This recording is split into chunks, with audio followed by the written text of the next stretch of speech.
How nice to be here. A speaker couldn't have it better. A whole room full of beautiful ladies. My golly. Terrific. The only one, I've got a complaint, girls, here. You turned the men's room into a woman's room.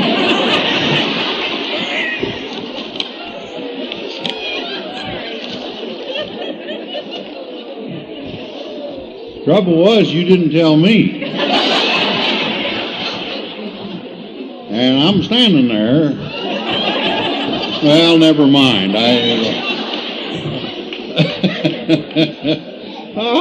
Things like this just happen, you know, and it's all right.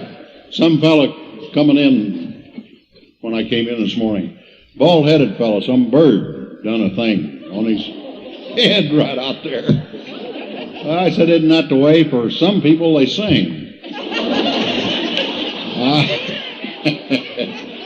Oh, I don't know. Well, I hope you're all set to have a good time here. I think the food has been absolutely great here. Isn't it terrific? Oh! And I like to eat, by gosh. When I grew up, as a kid, we never have any cholesterol. Did you? I know. If we had, Mom would have fried it.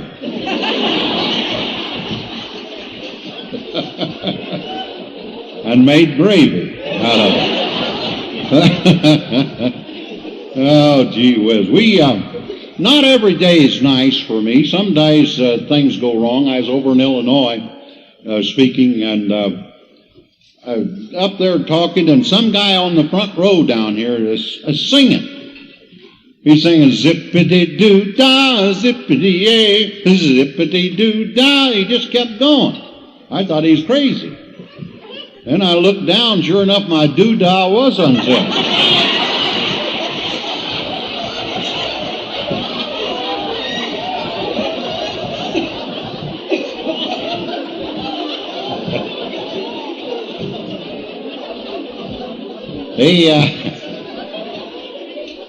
We have good news up there on the farm now and then, too. Before I left this morning, we got the mail, and we had a letter from the Internal Revenue, and stamped on the outside of it in red letters said final notice. I said to the wife, thank goodness that's the last we'll hear from them.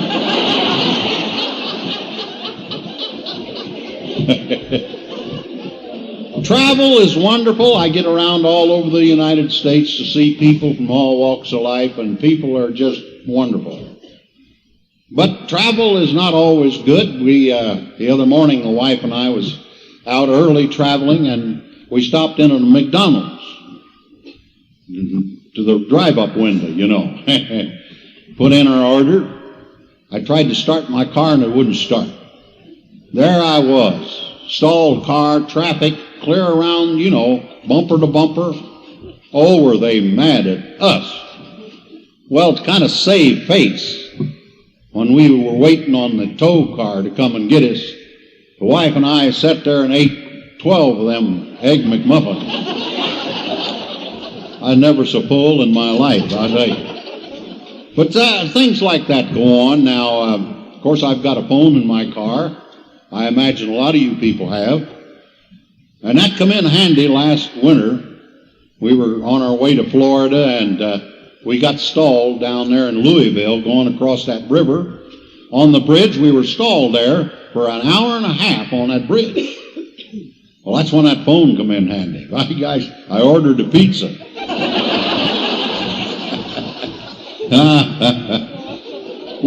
I don't think we have the driving manners today that we used to have. People are more polite then than they are now. We were over in Ohio going around the river road and making a bend there, and some woman come around wide open in their car. Boy, she was a buzzing. Just as she got even with me, she rolled her window down and yelled, "Pig!" I told the wife, I said, isn't that horrible, saying things like that? There's no manners at all. About that time I got around the curve there and run over a 300-pound hog.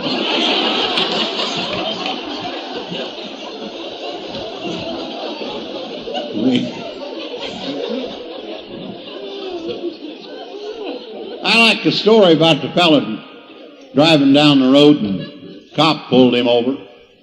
Well, this guy didn't wait. He got out of his car and went back to the cop's car and he said, "Officer, what's the trouble?" Well, the officer said, "Are you kidding? You were speeding. I'm going to have to give you a ticket." Well, the guy said, "Now, wait till I tell you what's wrong here." He said, "You see that woman in the front seat of my car up there?"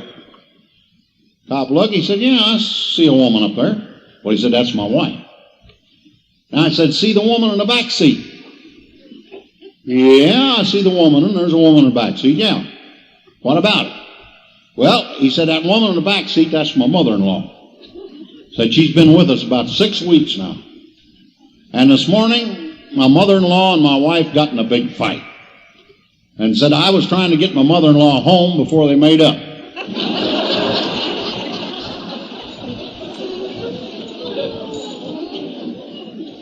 Officer gave him a warning ticket and an escort.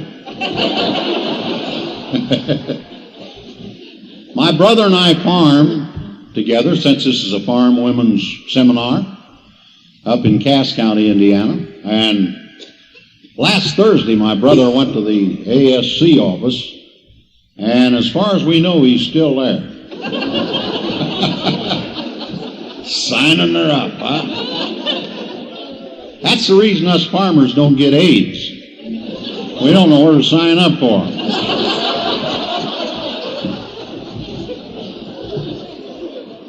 My great-grandfather came to this country from Germany many years ago.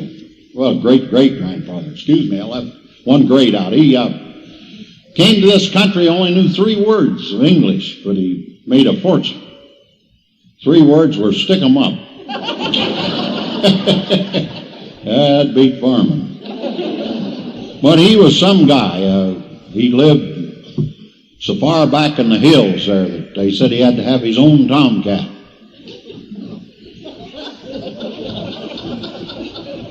Some of you ladies got that. I don't know. Explain it to the others later. But Grandpa, they said, was crazy. Now, he wasn't. Well, maybe he was. During the Civil War, he fought for the West. And Grandpa got so he was he'd get lost so much. And they said at family reunions and picnics, they had to give him a double helping of baked beans so they could find him in the woods.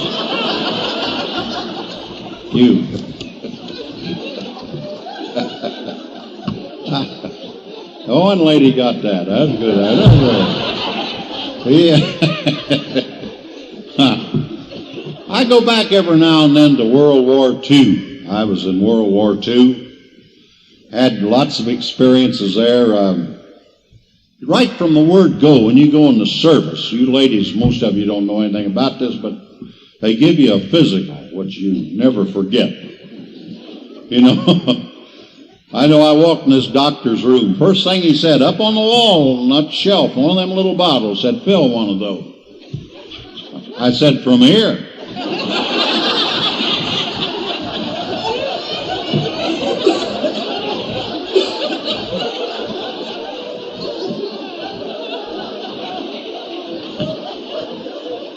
He didn't think I could do it.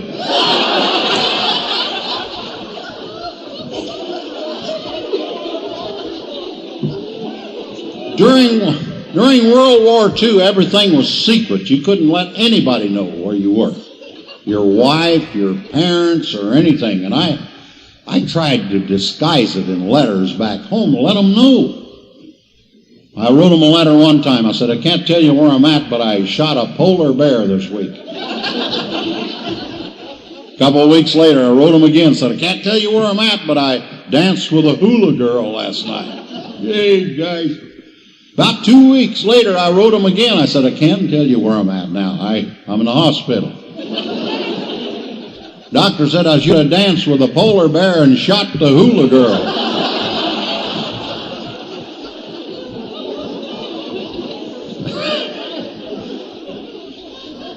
Some of you folks here, ladies, any of you raise beef in the area, beef producer? Oh, hey, look out here. We've got some. That's nice.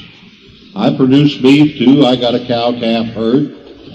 I work with a veterinarian I got up there. He's kind of a weird guy. He's actually a veterinarian and a taxidermist combined. He advertises either way you get your dog back.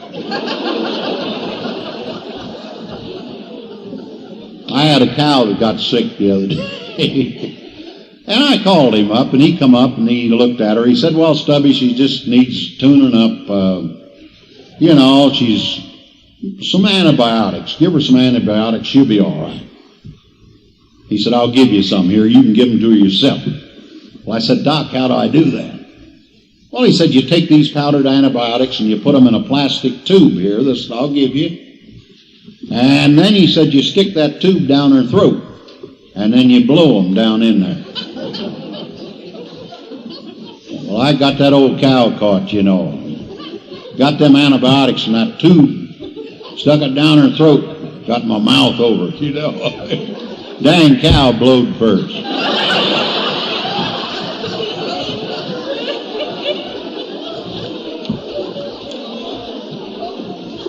I probably won't have a headache for 2 or 3 years.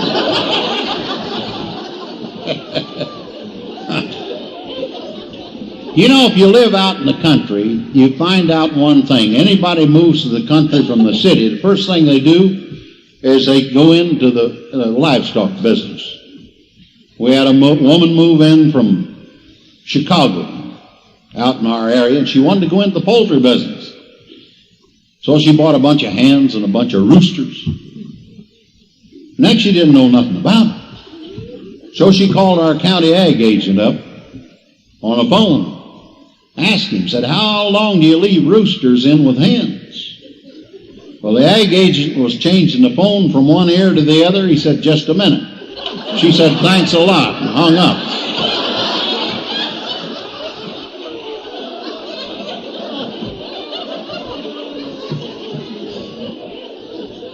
By golly, we can kind of laugh about the old hens, but they got us through the Depression. Back in the 20s and the 30s, my goodness sake, that was the only cash we really had. My mother would take the eggs to town on Saturday nights, and she'd trade them for sugar and coffee and salt and things we couldn't produce ourselves. So it was very important. She called that the trading. I'm going to town to do the trading, And a lot of you remember those days. Well, I was very important because I was the guy that gathered the eggs. Oh. And we had an unusual thing happen, as you might imagine. One morning I went out to gather the eggs, and I raised an old hen up, and there was no egg there, but there was a penny in the nest. Well, I said, my goodness sake, look at that. Well, I picked that up. Not like they do today. We walk over pennies, Nobody even bothers to bend over and get them. Well, the next day I went out and raised that same old hen up, and there was no egg there, but there was a nickel. Hey, I was in business. I couldn't believe it. I could hardly wait till the next morning. I went out and raised that old hen up, and would you believe no egg but a dime? Well, that was too much for all of us. We couldn't figure this out at all. So we called our old friend, the veterinarian, Doc Cook. Old Doc was kind of up in years, but we depended on him. And he come up, and the folks told him about this situation with the money. And Dad said, Doc, he said, what do you think it is? Old Doc kind of rubbed his chin, and he said, well, he said, I guess she's just going through her change.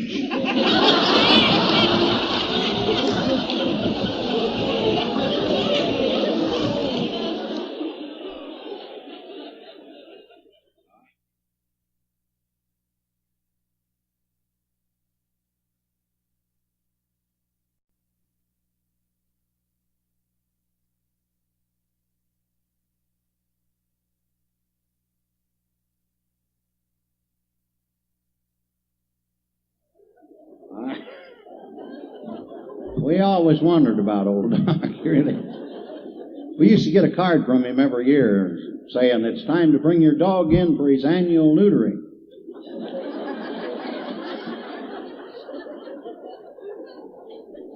And when Doc got up in years, of course, he got a little hard to hear. Couldn't hear very well.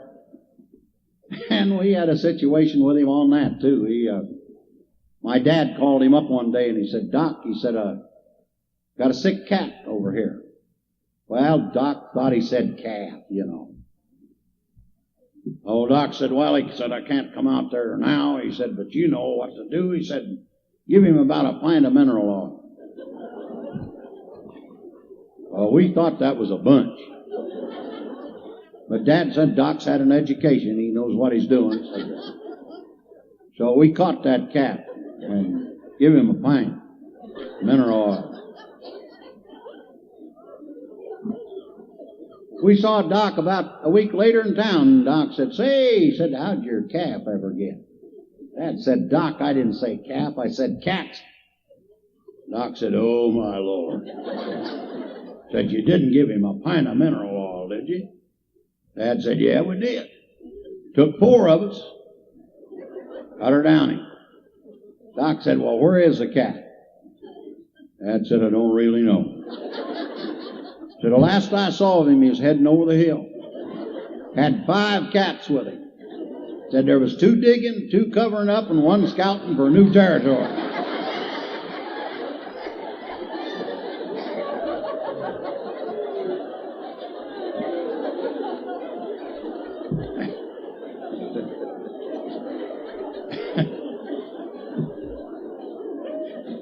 You know, I'm awful proud to say, regardless of what you hear about us people in show business, I still got the same wife I started with 54 years ago.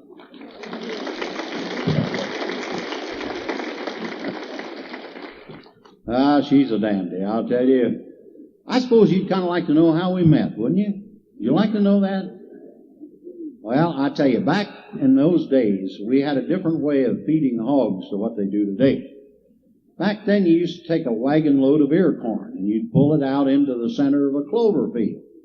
And you'd throw the ear corn out, and the hogs would gather around there and eat the corn. Well, I was doing that one time as a young boy. I was out there throwing that corn out, and the hogs all gathered around me. My girlfriend drove by on the road over there in her car. She said, I looked over there and saw you. And she said, you just sort of stood out in the crowd. So I married her. Oh, I tell you, she's a dandy lady. I think she's probably like a lot of you other ladies. Does a few little things that don't click sometimes with me. She's got a habit, and I want to check some of you ladies. She'll rummage around in the refrigerator, you know, and dig out a dish that's very questionable. And what does she say? Taste this, see if it's spoiled.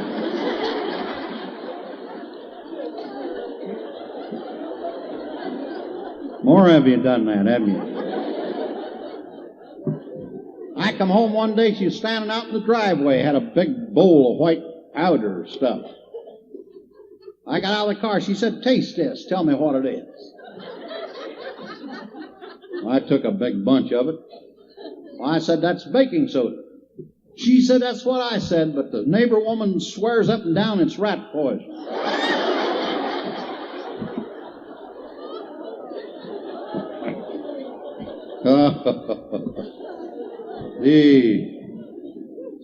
She worries me just a little bit over their driving. I think my wife drives a car just to see the wild look on other people's faces. She brought the car in the other night, boy, and I tell you, she was a boo-hooing. Oh, said I crashed the car. I said, what happened? Why? She said, I run it into a tree. So it wasn't my fault. I honked the horn.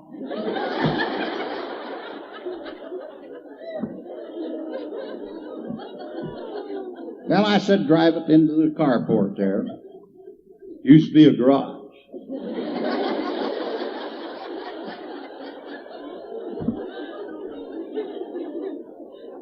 We had our 50th wedding anniversary. Boy, I'll tell you. You know what we did? We went back to the same hotel when we had our honeymoon. Same hotel, got the same room. My gosh, I ordered up some hors d'oeuvres and champagne and oxygen.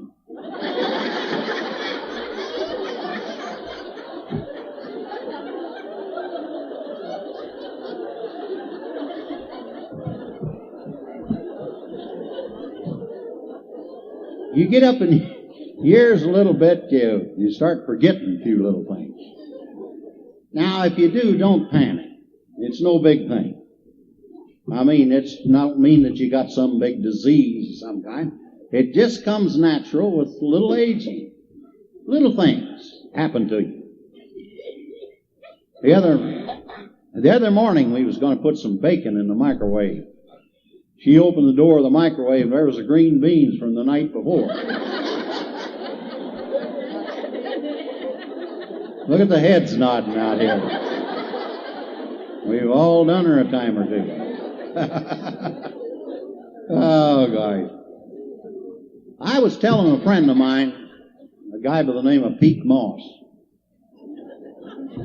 about forgetting things, you know. And he was telling me, he said, Stubby, the wife and I just went to a memory clinic last week. He said, I'm telling you, we spent a week there. Best thing we ever done in our life, they teach you to remember stuff. Through association, they can teach you to remember just everything. Well, I said, Pete, that sounds wonderful. What's the name of the place?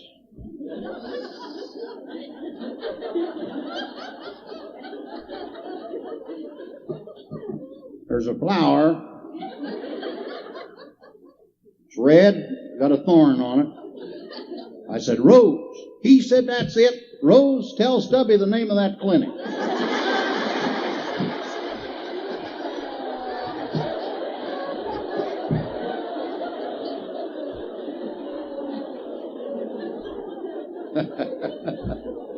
Oh, it's a lot of fun. My gosh.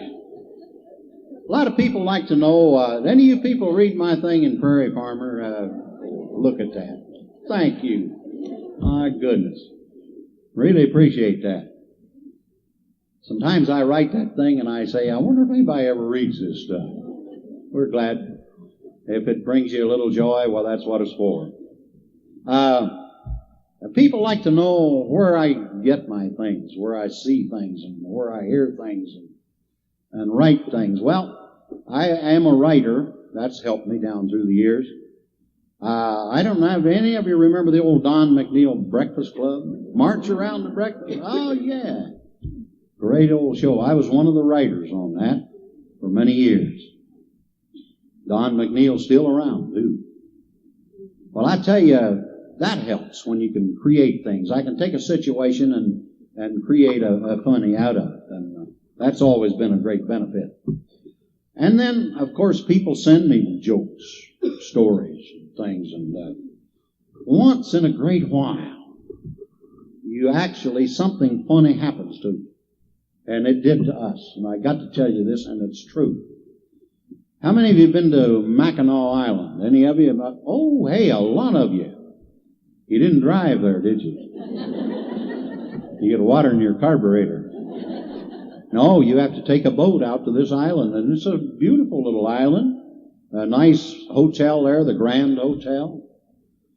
And the only thing different about it, there's no automobiles over there. You can't get around only on bicycles or in a horse and carriage. Well, the wife and I thought it'd be kind of romantic to take the horse and carriage. So there's an old man sitting over at his horse and the carriage, and we went over and I bought a couple of tickets, and we got up in the carriage, and before we were getting ready to leave, a couple of elderly ladies come along there, and they said, do you mind if we go with you? Well, I said, certainly not. Come right on in, girls. And we got them in the carriage. And this old man, he kind of whipped this old horse, and down the road we went, and the horse was trotting down the road. Now, if any of you have been on the farm or around the horse, when they start trotting down the road, you kind of know what's going to happen. They make those little exotic noises. Are you ladies with me on this or not? Well, this old horse was playing a tune. And the man that was driving was so embarrassed. This old boy turned around and he said, "Folks, I'm awful sorry about that." One of the old ladies says, "Well, that's all right." Said, "I thought it was a horse."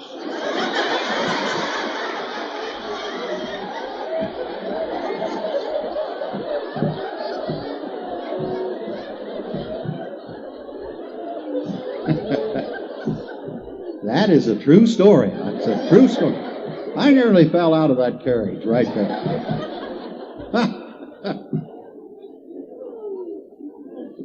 I, from time to time, write about people around home. We've got folks there that are funny. They don't know they're funny, but they are. And I tell you, it's great to write about. We got, for instance, Herman Heimendinger. Him and his wife Hazel, they live over on the Creek Road, and they're not too modern over there. That old house they got, actually they still got the old outdoor plumbing, the old outhouse out there. Any of you ever visit an outhouse? Isn't that one of life's great pleasures? Oh. And theirs had been there for quite a while, and it had gotten a little gamey. And Hazel thought she'd sweeten it up just a bit. So she dumped a gallon of gas down one of the holes. The only trouble was she didn't tell Herman about it. And old Herman was sitting out there one day, meditating. And he reached over to knock his pipe ashes out. Boom!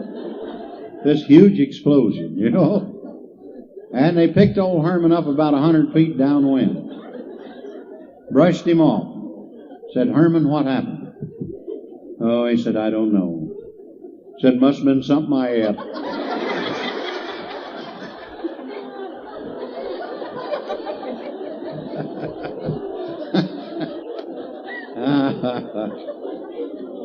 Oh, he's something else. I had an uncle, was our drinking uncle. He was Uncle Slug.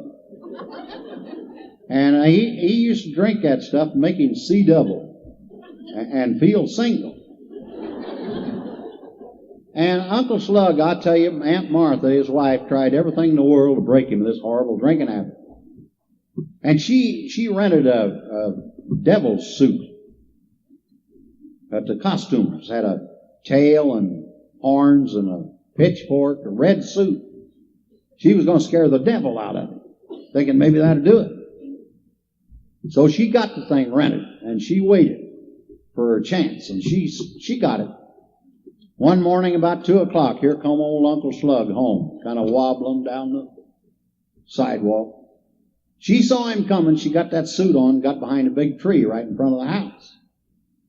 Just as old Uncle Slug wobbled up there, that guy's Aunt Martha jumped out with that devil suit on, and she says, "Aha, I'm the devil." Uncle Slug said, "Shake hands, old boy." Said, "I married your sister."